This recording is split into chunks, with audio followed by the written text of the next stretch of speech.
आमे स्वास्थ्य हेल्थ और शिक्षा एजुकेशन उपरे काहींकी निवेश करिबा उचित। स्वास्थ्य और शिक्षा मानव संपद उन्नतिर मुख्य आधार।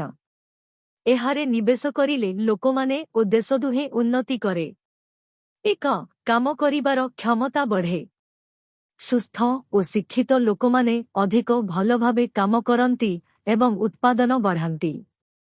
2 आय बढ़े। शिक्षा और कौशल थिले लोकमाने भल चाकिरी पाई अधिक आय करती। 3 आर्थिक उन्नति।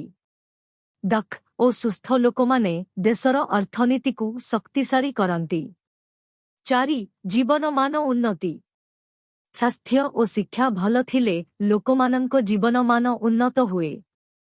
5 नवीनता और उन्नति। शिक्षित लोकमाने नूतन धारणा और प्रजुक्ति उन्नत करती। सेहिपरि स्वास्थ्य और शिक्षारे निवेश करिबा माने देशर भविष्यतरे निवेश करिबा।